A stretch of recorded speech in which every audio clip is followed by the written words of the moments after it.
Kwezalo leli hora emsakazweni omabonakude insimbi online media nibingelelo losiphelele umphathi wakwaXaba sanibonani ezihamba phambili ngaso lesi sikhathi ezithi izono zonina sekubonakala ziwele ezinganeni kwesinye sezikole esikhona la eHardini.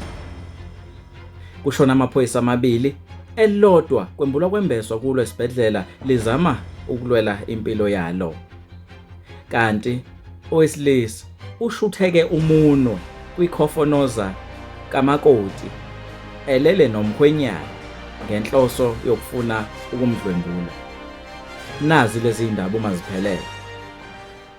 Ezinsukwini ezimbalwa ezedlula insimbi ithola izikhalazo eziningi ezivela kumalungu omphakathi okhathazekile ngezinga lobufebe bomakoti baseHardini namaphethelo. Cishe bawu-12 abantu abasibhalele ngesonto ledlule lilodwa nje bebabazi ikhono lokufeba komakoti. Indawo ezibaliwe ngako ke ubufebe indawo yakwamachi, uJali, yikhwezi kanjalo futhi nombotho kanye naseSantombe. Kuma comments kuye kwavela nokuthi nendawo yakwanyuswa kukhalwa ke esifanayo. Kanti uma kukhulunywa ngokukipita indawo engasale ematheni eHardini ile yandawo lapha ilokishi ebizwa ngokuthi ke ikwamazakhele. Umuntu osekhathele ukuhlala ekhaya ushona khona ukuze ke ezoziphilela indlela ke ethandwa ke uyena. Lokhu kushiwo abantu hayi insimbi. Nama comment nginesiqiniseko sokuthi angakufakazela lokho. Muva nje senginesihlava esishasha esibonakala senziwa izingane ezifunda kwesinye sezikole nokho enizosazi uma sisichaza kodwa singeke sisibize ngegama ngenxa yokuzama ukuvikela isithunzi saso. Namuhla kuphela sibhalelwa amalungu omphakathi amane 4 ethi ke akhathazekile akubonayo lapho izingane ezihlala edolobheni ezifunda esikoleni esine-uniform entsha zibonakala zilandwa abomdabu basePakistan ngezimoto uma kuthamba make ilanga aze ke azibuyise ngakusasa ekuseni. Lamalunga athi impela lomkhuba usuyinsakavukela umchilo wesidwaba amaPakistani asho ukuziqeda nya ngelokuzana ke izingane. Athi lamalungu acela abazali babhekisisa abantwana babo bazi ukuthi bahlala kuphi balala kuphi kanjani ukuze ke bangagcini nabo labantwana sebezala izingane ezingabazi oyise ngoba namathuba ukuthi kwabona bayabazoyise mancane kakhulu kusho amalunga amane asibhalele hayi insimbi. Akhahlela ibhakede amaphoyisa amabili abasebenzele ePort Shepstone kanti elilodwa kwembula kembeswa kulo ke esibhedlela. Lokhu kulandela isiphihli sengozi enyanta isigazi ehlasimuluse nomzimba eyenzeke kuRathman Drive emthentweni ngomsombuluko odlule ekuseni. uConstable Thola Nhlumane eminyaka u35 waseBoboyi kanye noConstable Kervin Barthe oneminyaka u27 waseMelodi yibo ke abashonile kulesi sigameko. Okhulumela amaphoyisa uLieutenant Colonel Nqobile Gwala uthe amaphoyisa aphenya icala le-culpable homicide emuva ukuthi amaphoyisa lawo amabili eshone ujuqu endaweni yesigameko. Even lamaphoyisa liye laphaphalaza lashayisa isihlahla kwaseke ngenxa yezinhlungu asishiye emhlabeni ke amaphoyisa amabili kwathi elinye lona lizama ke ukulawula noma ke ukulwela ke impilo yalo ke esibhedlela. Imbangela yengozi ayikaziwa. uBarthe wajoyina amaphoyisa ngo-2019 kanti uNhlumayo ubesedonse iminyaka ewu-12 esembuthweni kanti futhi uyena obebeka isinkwa etafuleni ekhaya lakhe. U-anti kaBarthe uRejoice uthi abangane nezihlobo balimele emoyeni wathi bathi bethembisene umshado uKervin noAmanda Ndlovu kanti useshiye emhlabeni ingane yomfana enhle uMatthew onezinyanga ezu-18. Uthi nje bayomtshela kanjani uma esekhulile uMatthew ukuthi akasenaye uyise. Kanti ke usisi kaThola uThando Mzobe uthi nowabo umndeni umanxabanxeba baphelelwa ngisho amazwi. Uthi usisi wakhe ubengowekhethelwe emndenini ebathanda futhi ke ushiye ngemuva izingane zakhe ezimbili uSamkelo oneminyaka ewu-19 ubudala kanye ke nomlamleli oneminyaka emibili nje vo. Yena ufihliwe izolo kanti uKervin uzofihlwa ngomhla ka-11 kuyo lenyanga kaNhlolanja. Unobhala jikelele we-African National Congress ANC umnumzana ofikile Razmataz umfokambalula uthi unyaka ka2023 unyaka oqinisekisa ukuthi izidingo ziyanqo kubantu futhi ke neANC izokwenziwa ibe yinhlaqaqam. Ubekhuluma kanje eMpumalanga Stadium lapha eHammersdale izolo emgubheni weANC eminyaka engu-111 leli qembu ke lasungulwa. Uthi indaba yabaholi abangamavila isifike la yena imcika khona uthi imala emphinjeni.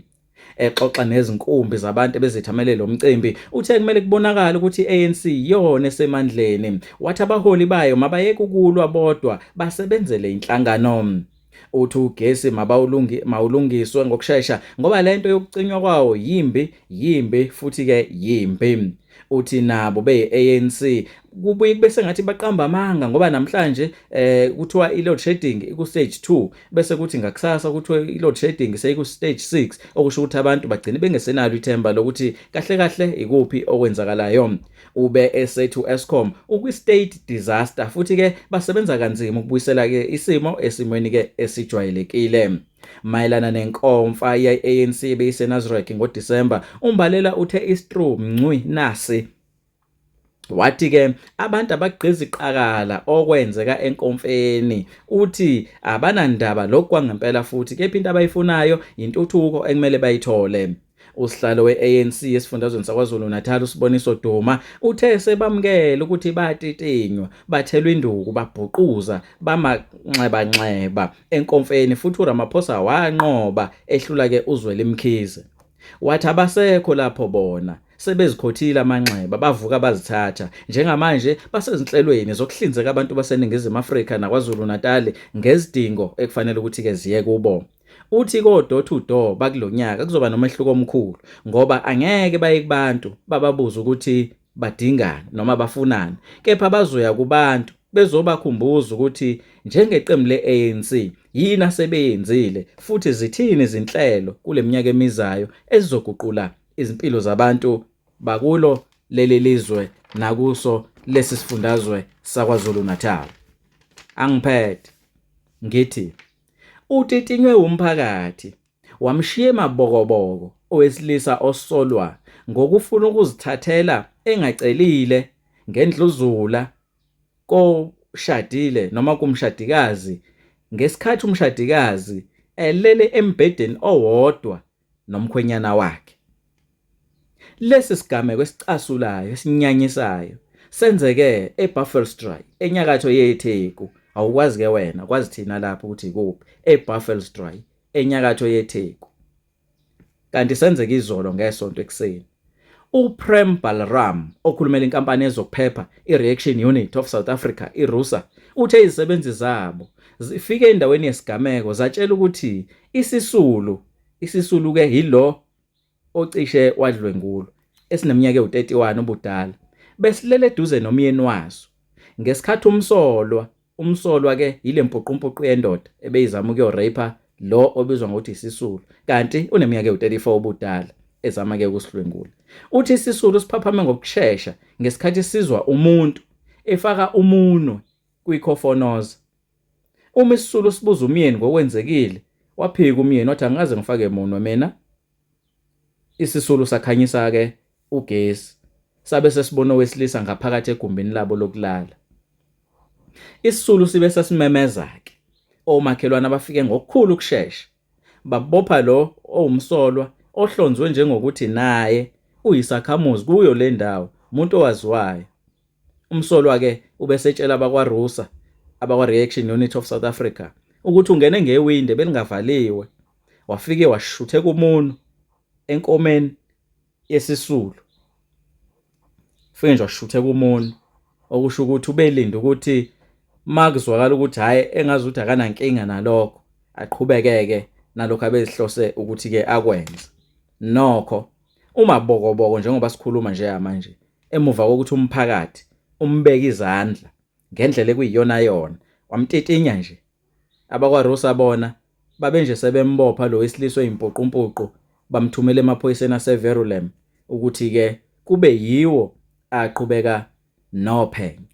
Ziyaguqa ke lapha lezi indaba na kanjani siphinde sikubhalele siphinde futhi sihlale sikufundele zona nje zinje emsakazweni Insimbi.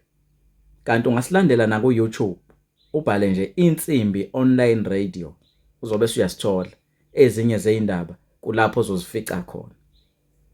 Vakashela iwebsite yethu uthole izindaba ezishisa bhe zaseHarding neKZN yonkana.